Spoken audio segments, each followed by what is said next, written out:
लोग कहते हैं कि जिंदगी को जब बदलना होता है तो बस एक पल की जरूरत होती है, और ये पल जो कि हर वक्त का सबसे छोटा हिस्सा होता है, इस पल के आगे काफी लंबा होता है। सतबीर भी इसी पल की तलाश में था जो उसकी जिंदगी को हमेशा के लिए बदल दे, और जिसकी खातिर नौकरी के सिलसिले में उसने सैकड़ों इंटरव्यू दिए थे, लेकिन कोई भी नौकरी में तब्दील ना हो सका। तकरीबन 3 साल गुजर चुके थे जब तालीम पूरी करके कॉलेज के बाद सतबीर ने नौकरी की जद्दोजहद शुरू की थी। अब तो उम्मीद भी उससे अपना दामन छुड़ा रही थी।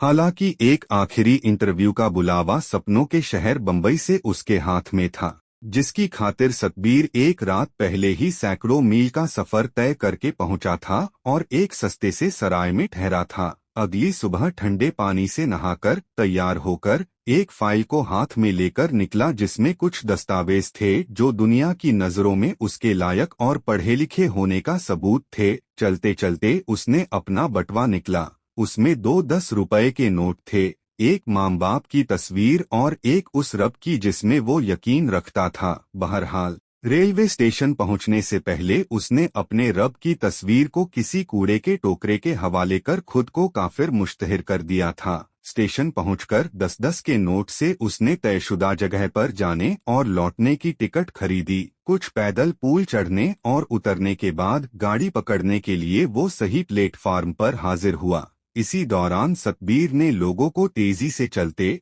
भागते, बिना माफी मांगे धक्का देकर निकलते देखा। उसके लिए यह दुनिया का वो हिस्सा था जहां जिंदगी जीने की बजाय जिंदगी को गुजरना ज्यादा जरूरी होता है। प्लेटफार्म पर हर जानिब लोगों के हुजूम थे, जिनके हाथों में अखबार, कांधों पर बैग और निगाहों में बेचैनी, जिसे वो छत पर टंगी घड़ी की जानिब उछाल रहे थे, इस फिराक में कि वो झूलकर उसकी सुइयों पर वक्त की मियाद को कम कर देगी। इन सब के बीच एक खटखट की आवाज सतबीर को परेशान कर रही थी। उसने पलटकर देखा तो मालूम हुआ कि प्लेटफार्म पर बैठे जूते पॉलिश करने वाले मुमकिन ग्राहक की तवज्जो हासिल करने के लिए ब्रश को जूते रखने वाली तख्ती पर ठोक रहे थे। जिनके पास ग्राहक थे वो पूरी शिद्दत से जूते चमका रहे थे। उनकी तेजी को देखकर महसूस होता था कि गाड़ी के छूटने की फिक्र मुसाफिर से ज्यादा उन्हें थी। सतबीर की नजरों को एक बूढ़े बूट पॉलिशर ने कैद कर लिया था, जो उसकी जानिब देखते हुए खटखट की आवाज कर रहा था। इन जूतों के साथ तुम्हें वो नौकरी हासिल नहीं होगी जिसके लिए तुम जा रहे हो, बूढ़े ने सतबीर के निहायत ही बदहाल जूतों की जानिब इशारा करते हुए कहा। जा रहा हूँ, सतबीर ने ताज्जुब भरी निगाहों से बूढ़े से पूछा। बेटा, 30 बरस से इस प्लेटफार्म पर जूते पॉलिश कर रहा हूँ। मैं मुसाफिर की शक्ल देखकर बता सकता हूँ कि वो कौन सा मुकाम हासिल करने निकला है, बूढ़े ने जवाब दिया और काफी इसरार किया कि सतबीर अपने बदहाल जूतों की मरम्मत और पॉलिश दोनों ही करवा ले। इस पर सतबीर उसके पास गया और दबी हुई आवाज में बोला, मेरे पास इन जूतों को ठीक करवाने के लिए पैसे नहीं है बाबा। बूढ़े बूट पॉलिशर ने जवाबन कहा, फिक्र की कोई बात नहीं है, इसमें मैंने तुमसे पैसे मांगे ही कहा है। अगर तुम्हें ये नौकरी मिल जाए तो वापस लौटकर मिठाई के साथ मेरा मेहनताना दे देना, और अगर खुदा न करे कि तुम्हें ये नौकरी नहीं एडवर्टाइजमेंट मिलती है तो उदास मत होना, लौटकर फिर आना, मैं तुम्हारे जूते अगली नौकरी के इंटरव्यू के लिए मुफ्त में पॉलिश करके दूंगा। जब तक कि तुम्हें नौकरी नहीं मिल जाती, एक अजनबी की खातिर इतनी दरियादिली क्यों? सतबीर ने हैरान नजरों से पूछा।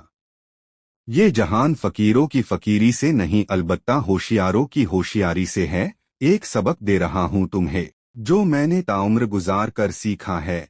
कुछ बनने के लिए पहले उस जैसा दिखना जरूरी होता है, और आज के जमाने में जूते ख्वाहिशमंद इंसान की सबसे बड़ी जरूरत हैं। यही हैं जो उन्हें उनकी ख्वाहिशों के पीछे हर वक्त भागते रहते हैं और मुश्किल वक्त में किसी चट्टान की तरह खड़ा भी रखते हैं। यही वजह है कि इंसान की पहचान बावजूद उसकी अच्छी सूरत के उसके जूतों से होती है।